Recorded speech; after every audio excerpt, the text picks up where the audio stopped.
मैं हूं संतोष। City news one Rewa की सांध्यकालीन समाचार सेवा में आपका स्वागत है। प्रस्तुत हैं आज के मुख्य समाचार। खाद्य नागरिक आपूर्ति के प्रमुख सचिव ने ली 2 संभागों की समीक्षा बैठक। प्रमुख सचिव फैज अहमद किदवई ने कहा, करोड़ों के परिवहन घोटाले के आरोपियों को नहीं बख्शेंगे। आपको बता दें कि आज खाद्य एवं नागरिक आपूर्ति निगम एवं उपभोक्ता संरक्षण विभाग के प्रमुख सचिव फैज अहमद किदवई की अध्यक्षता में आज कलेक्ट्रेट कार्यालय के मोहन सभागार में लक्षित सार्वजनिक वितरण प्रणाली एवं रबी उपार्जन की संभाग स्तरीय तैयारी बैठक आयोजित की गई। इसमें रीवा एवं शहडोल संभाग की समीक्षा की गई। इस दौरान दोनों संभाग के आयुक्त एवं 7 जिलों के कलेक्टर व जिला प्रबंधक सहित अन्य संबंधित अधिकारी उपस्थित रहे।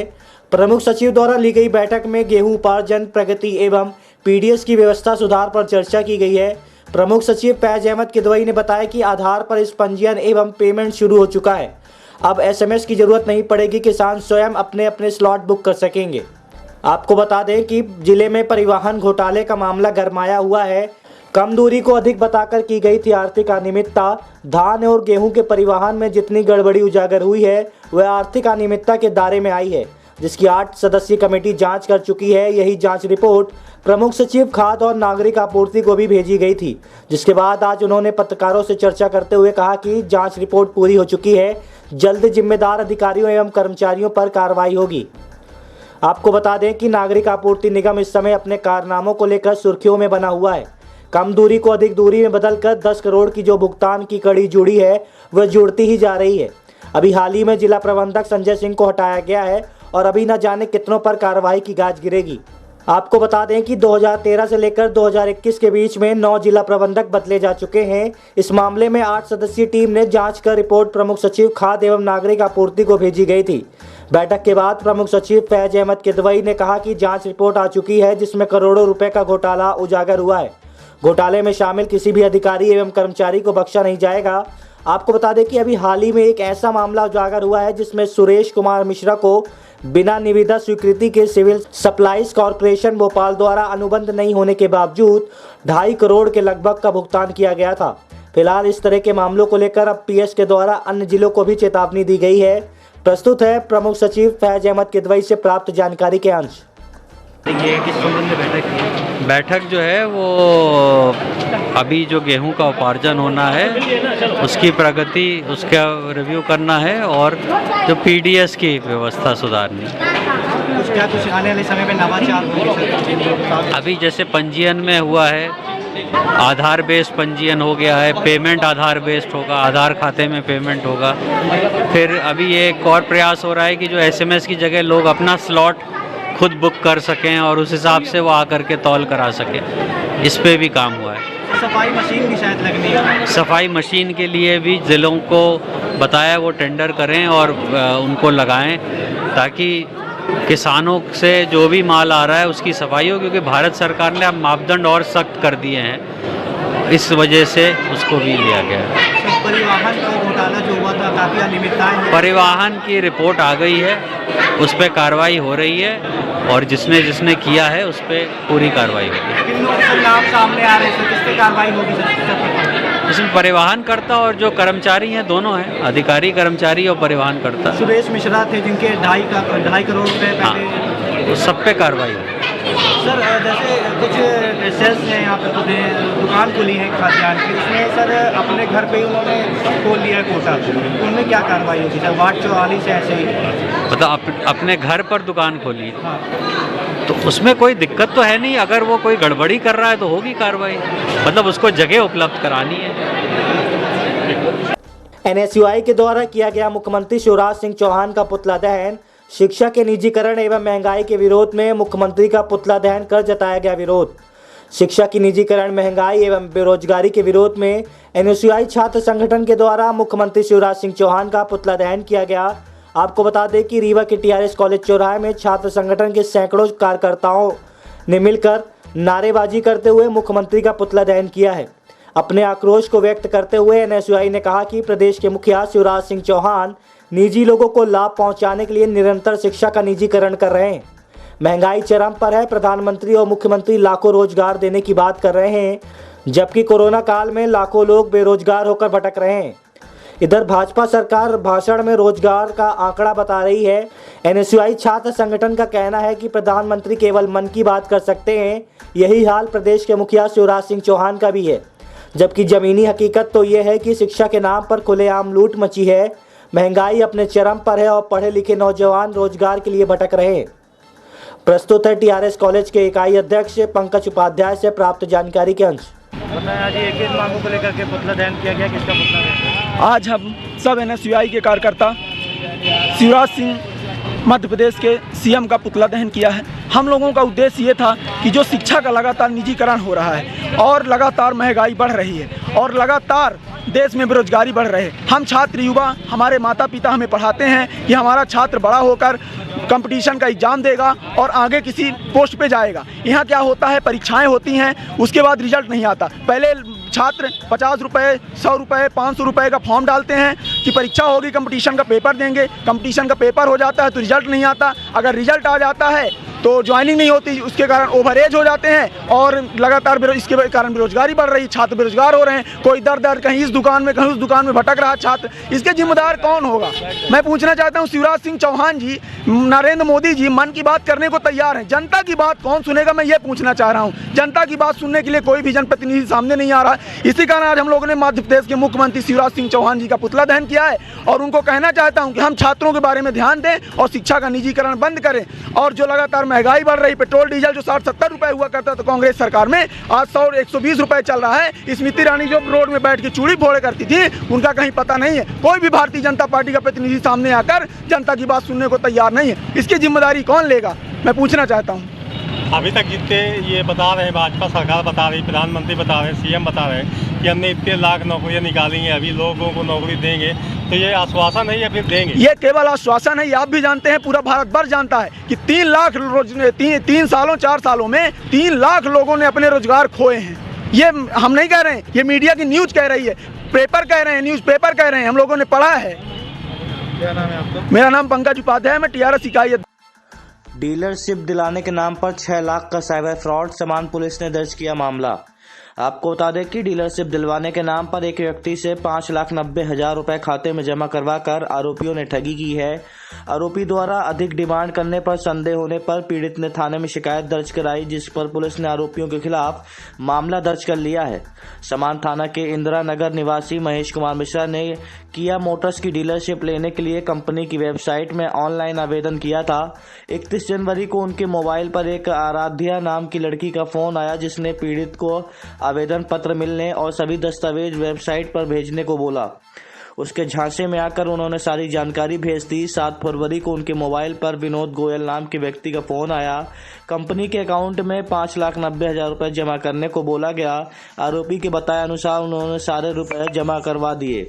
10 फरवरी को उसने पुनः फ़ोन किया और लाइसेंस इश्यू कराने के लिए 10 लाख रुपए की डिमांड की। पीड़ित को संदेह हो गया तो उन्होंने अकाउंट नंबर चेक किया। अकाउंट किया मोटर्स के नाम पर नहीं था, बल्कि किसी सौरभ कुमार के नाम पर खाता था।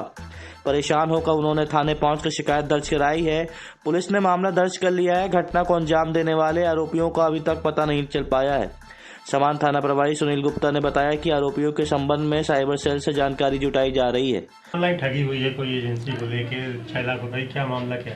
फरियादी महेश कुमार मिश्रा निवासी इंदिरा नगर थाना समान द्वारा रिपोर्ट दर्ज कराई गई कि उनके द्वारा किया मोटर्स के संबंध में एजेंसी प्राप्त करने हेतु सर्च किया गया गूगल में, जिसमें जो नंबर प्राप्त हुआ तो उसमें से कॉल बैक आया और उनके द्वारा फॉर्म भरने की बात बोली गई और इन्होंने विश्वास करके उसमें 5,90,000 डाल दिया। जब और पैसे की मांग की गई तब इनको समझ में आया कि ठगी के शिकार हुए हैं और गलत जगह नंबर और गलत जगह पैसा जा रहा है। कहाँ का अकाउंट नंबर है, कहाँ का कौन आया?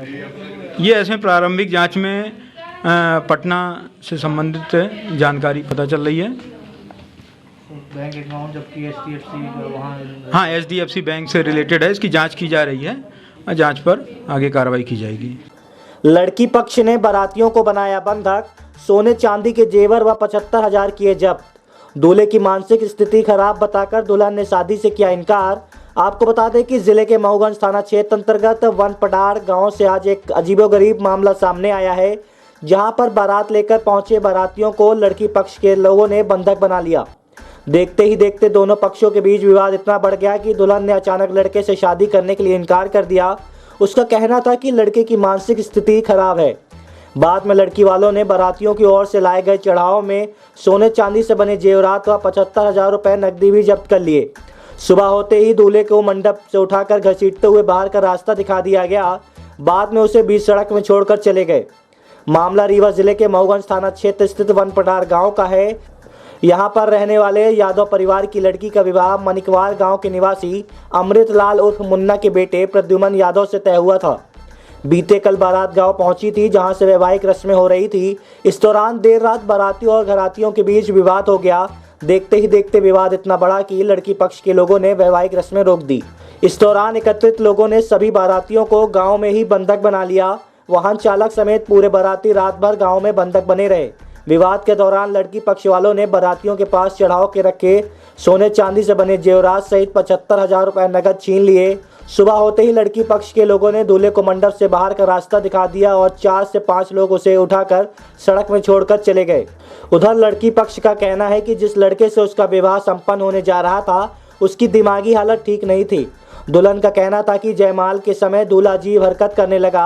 बाद में विवाह की रस्में शुरू हुई। दूल्हा और दुल्हन मंडप में बैठे ही थे, तभी दोनों पक्षों के बीच विवाद शुरू हो गया, जिसके बाद लड़की ने शादी करने से इनकार कर दिया। बाद में जब लड़की पक्ष के द्वारा लड़के पक्ष को दिया हुआ दहेज वापस मांग रहे थे, दहेज वापस न करें और बारातियों को बंधक बना लिया। लड़की का कहना था कि लड़के की दिमागी हालत छिपाकर उसका विवाह उसके साथ किया जा रहा था। इस घटना के बाद सभी बाराती पूरे रात गांव में बंधक बने रहे। बाराती दिन भर भूखे प्यासे गांव में ही बैठे रहे। जिस वाहन में सवार होकर वे आए थे, वह वाहन भी गांव में ही खड़े रहे। लड़की पक्ष के भय से गांव भी नहीं जा पा रहे थे। किसी तरह दूल्हे के पिता खुद को बचाते हुए थाने पहुंच गए। सूचना मिलते ही पुलिस मौके पर पहुंची, जिसने समझाइश देकर विवाद को शांत कराया। फिलहाल इस पूरे मामले पर पुलिस के वरिष्ठ अधिकारियों का कहना है कि मामले पर किसी भी पक्ष के द्वारा थाने में शिकायत दर्ज नहीं कराई गई है। अमृतलाल यादव कहाँ के निवासी हैं? मनकवार के। क्या घटना हुई? हमारे साथ हम अपने लड़का की शादी करने आए थे प्रद्युमन यादव। कहाँ आए थे? वनपालर गांव। फिर क्या हुआ? वनपालर में हमारे साथ लूट किए सर। कौन किया? बारात के घरात वाले। बंधक बना लिए थे आपको? जी सर। कब छूटे हैं आप? हम सुबह छूटे हैं सर, 8-9 बजे। कितना पैसा ले लिया आपसे? हमसे 75,000 साल ले लिए। और क्या ले गए? सोन चांदी हमारे जेवरात पान थान ले गए। अभी तक पुलिस ने क्या कार्रवाई किया? पुलिस कुछ नहीं कार्रवाई कर रही सर। रिपोर्ट कर दिए हैं आप? रिपोर्ट हम करने आए थे, हम अर्जी भर दिए हैं सर। अर्जी में हमको पावती नहीं मिल रही है सर। पैसे के लेन देन के विवाद में युवक ने उठाया था आत्मघाती कदम। बिछिया पुलिस ने आधा दर्जन आरोपियों पर प्रकरण दर्ज कर गिरफ्तार कर भेजा जेल। आपको बता दें कि दोस्तों की दगाबाजी से दुखी होकर युवक ने नहर में कूदकर आत्महत्या की थी। मामले में पुलिस ने आधा दर्जन दोस्तों के खिलाफ प्रकरण दर्ज किया है। उधार के पैसे नहीं लौटाकर दोस्त न सिर्फ युवक की मौत का कारण बने, बल्कि घटना से जुड़े साक्ष्य भी मिटाने का प्रयास किया गया। पुलिस ने सभी आरोपियों को पूछताछ के लिए हिरासत में ले लिया है। 6 माह पूर्व बिछिया थाने के सिलपरा नहर में कूदकर कट्टा निवासी संदीप उर्फ अजय अग्रवाल ने आत्महत्या की थी। शव बरामद कर पुलिस ने युवक के आधा दर्जन दोस्तों को रडार में लिया। जांच में पता चला कि दोस्तों ने युवक से रुपए उधार लिए थे। युवक को घर बनवाने के लिए रुपयों की आवश्यकता थी, लेकिन आरोपी वापस नहीं कर रहे थे। इससे युवक काफी तनाव में था और सिलपरा नहर में कूदकर आत्महत्या कर ली थी। पुलिस ने उसके आधा दर्जन दोस्तों इरशाद अंसारी निवासी कटरा, ज्ञानदीप सोनी कटरा, मनीष कुमार प्रधान द्वारिका नगर, अभिषेक सोनी, विशाल सोनी, अविनाश उर्फ शुभांशु ताम्रकार, तीनों निवासी कटरा के खिलाफ प्रकरण दर्ज कर लिया है। आपको बता दें कि युवक की मौत के बाद आरोपियों ने साक्ष्य मिटाने का भी प्रयास किया था। घटना के 3 दिन बाद आरोपी उसके घर गए थे और मोबाइल से लेन देन से जुड़े दस्तावेज व बीमा संबंधी जानकारी डिलीट कर दी थी। पुलिस ने जब युवक के मोबाइल को साइबर से जानकारी जुटाई तो आरोपियों की करतूत सामने आ गई। साइबर रिपोर्ट में उनके लेन देन से जुड़े दस्तावेज भी सामने आए हैं। प्रस्तुत है बिछिया थाना प्रभारी जगदीश सिंह ठाकुर से प्राप्त जानकारी के अंश।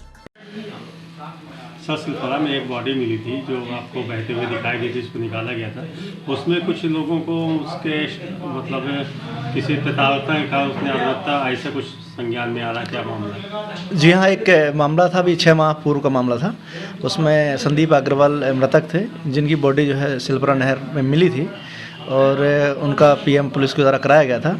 बाद जांच में जो है उसके एक मोबाइल की जांच करवाई गई। जांच में जो है कुछ मैसेज जो है लेन देन के पाए गए, जिससे ये क्लियर हुआ है कि मृतक का जो है इन लोगों से लेन देन का मामला था, जिस कारण से दुखी होकर उसने जो है सुसाइड जैसी घटना को अंजाम दिया है। और उन्हीं के आधार पर जो उसके संदेही थे उनको बुलाकर थाना लाया गया, पूछताछ की गई। बाद पूछताछ उनको जो है मैसेज के आधार पर 306 का आरोपी मानकर उन्हें न्यायालय पेश किया गया है। तो किस तरह की प्रताड़ना कर रहे थे, किस तरह से उसको एक्सटॉर्शन कर रहे थे? ये जो मैसेज देखने में आए हैं कि पैसे का लेन देन था, वो देने में सक्षम नहीं था और ये लोग ज़बरदस्ती मांग कर रहे थे पैसे की, और उसके पास उतने पैसे शायद नहीं थे, जिस कारण वो परेशान रहता था। तो कुछ मैसेज भी डिलीट किए गए हैं मामलों में? हाँ, उन्हीं के कुछ दोस्तों के द्वारा जो है कुछ मैसेज भी डिलीट किए गए हैं। उनके आधार पर भी कुछ उनके दोस्तों को गिरफ्तार किया गया है और पूछताछ कर उन्हें भी न्यायालय पेश किया गया है। क्या पता चला क्या लिखा था मैसेज में, कि धमकी थी, क्या था? पैसे का लेन देन था और उससे लगातार पैसे मांगे जा रहे थे, जो उसके द्वारा मना किया जा रहा था। 55 लाख की लागत से निर्मित सिरमौर चौराहा सब्जी मंडी का पूर्व मंत्री ने किया लोकार्पण। फल सब्जी व्यवसायियों के लिए 7800 वर्ग फीट में बनाए गए 75 दुकानें।